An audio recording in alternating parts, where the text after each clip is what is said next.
ஓம் முருகா போற்றி, கந்தா போற்றி, கதிர்வேலா போற்றி, அறுபடை வீடு கொண்ட முருகப்பெருமானே போற்றி போற்றி. என் செல்ல குழந்தையே, இன்னும் சற்று நேரத்தில் முகம் அழறப் போகிறாய். இந்த முருகப்பெருமான் சொல்வதை ஒரு முறை கேள். உன் முக்கியமான விருப்பம் ஒன்று உனக்காக நிறைவேற்றப் போகிறேன். இது முருகப்பெருமானின் சத்திய வாக்கு. என் செல்லமே, உனது வாழ்க்கை மிகவும் கஷ்டமாக போய்கொண்டு உள்ளது, அப்படித்தானே? அதையும் எனக்கு நன்றாக தெரியும். ஆனால் நீ நம்பிக்கையும் பொறுமையோடும் இருக்க வேண்டும். ஏனென்றால் நீ இந்த முருகப்பெருமானை வணங்குகிறாய் அல்லவா? உனக்கான பாதையை தான் நான் பொறுமையாக அமைத்து கொண்டிருக்கிறேன். நீ எல்லோருக்கும் நல்லதையே செய், எல்லோருக்கும் நல்லதையே நினை. நிச்சயமாக உனக்கு நல்லது நடக்கும். அதாவது யாருக்கும் கெட்டது நினைக்காதே. உன்னை வாழ்க்கையில் உயர்ந்து ஏற்றிவிடும் நாள் வந்துவிட்டது. எதுவுமே இல்லாத போது தன்னம்பிக்கையோடு இரு. எல்லாம் இருக்கும்போது தன்னடக்கத்துடன் இரு. உன் பின்னால் இருக்கும் எல்லோருக்கும் உன்னை மிகவும் பிடிக்கும் என்று நினைக்காதே. அதில் எத்தனை பேர் உன் முதுகில் குத்தப் போகிறார்கள் என்று உனக்கு தெரியாது. ஆகவே எப்போதும் சற்று விழிப்புடன் இரு. நம்மை பற்றி யார் என்ன நினைத்தால் நமக்கு என்ன? நம்மை பற்றி நாம் அறியாததையா அவர்கள் அறிந்துவிடப் போகிறார்கள்? நம்மை பற்றி ஒவ்வொருவருக்கும் ஒவ்வொரு விதமான பார்வை உண்டு. எனவே பிறரிடம் நம் பிம்பத்தை அழகாக காட்ட மட்டும் நினைக்காதே. ஆகவே நான் சொல்வது என்ன தெரியுமா? நீயாக இரு என்றுதான். உன்னுடைய மனசாட்சிக்கு மட்டுமே உண்மையாக இரு. யாரிடமும் உன்னை நிரூபிக்க வேண்டிய அவசியமே இல்லை. உனக்கு நல்லது செய்தவர்களை ஒருபோதும் வாழ்க்கையில் மறந்து விடாதே. அப்படி மறந்தால் அது மிகப்பெரிய பாவம் என் செல்லமே. அதே சமயத்தில் துரோகம் செய்தவர்களை ஒருபோதும் மன்னிக்காதே. புரிகிறதா? போராட்டம் இல்லாத வாழ்வில் வெற்றி என்பது நிச்சயம் இல்லை.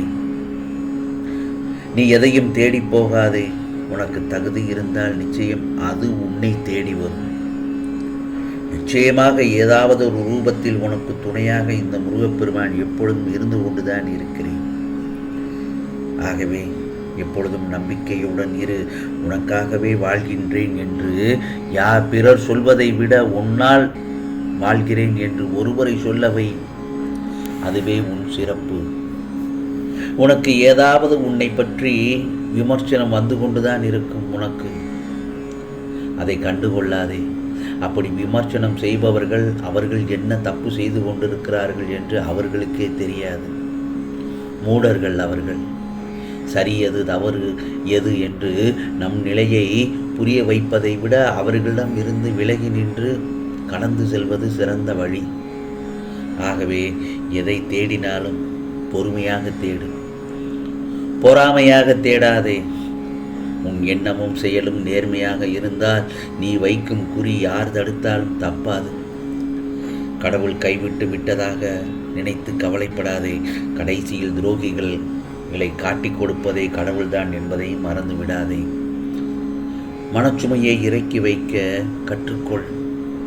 உன் மனதை குடைவது எதுவானாலும் அதை உடனுக்குடன் பேசி வெளியேற்றிவிடு. இல்லை என்றால் அது உன் ஆழ் மனதில் தேங்கி அதற்குள் உன்னை மூழ்கடித்துவிடும். உன்னை அதிகமாக காயப்படுத்தியவர் முன்பு கலங்காமல் புன்னகைக்கு கற்றுக்கொள்.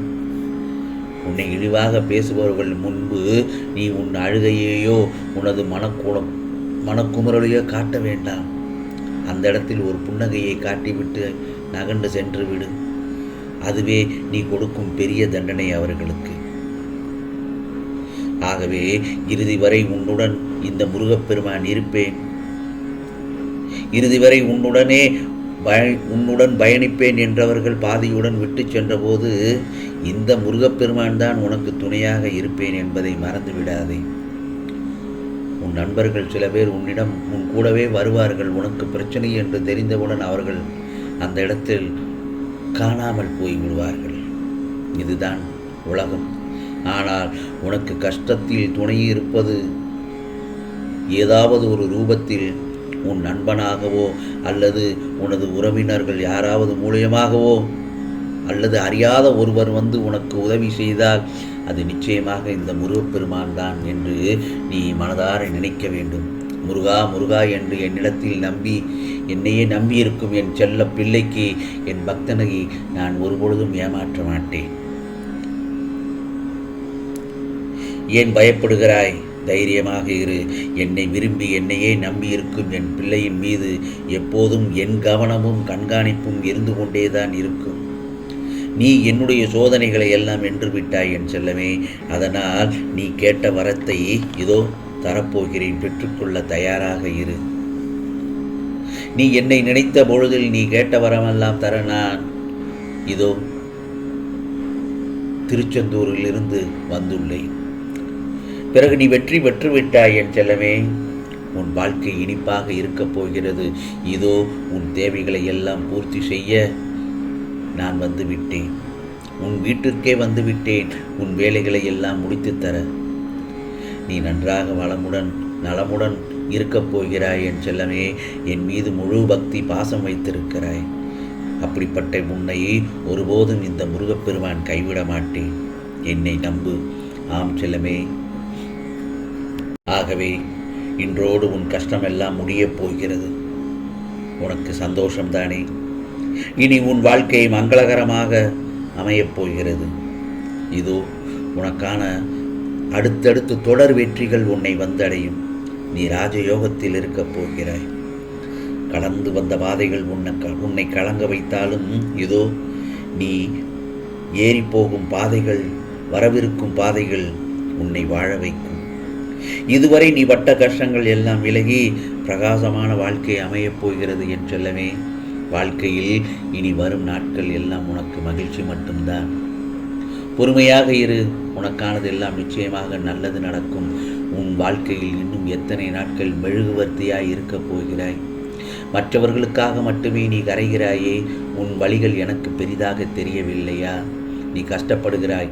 அது எனக்கே மிகவும் கஷ்டமாக இருக்கிறது. ஆகவே உன்னை அந்த அளவுக்கு ஆக்கியவர்களிடம் மீண்டும் அதே போல் பேசி பழகுகிறாய். அதுதான் நீ செய்த பெரும் கஷ்டம். ஆம் செல்லமே. நீ உன்னை மதியாத ஒரு இடத்தில் நீ எதற்காக போய் அங்கே நிற்கிறாய்? நீ பாசத்திற்காக இயங்குகிறாய். அது நன்றாக தெரிகிறது. ஆனால் அந்த பாசமே உன்னை வேஷம் போட வைத்து விடுகிறது அல்லவா? வேண்டாம். ஆம் செல்லமே.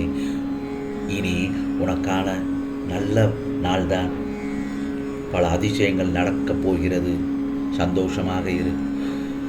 ஓம் சரவண பவ. ஓம் சரவண பவ. ஓம் சரவண பவ.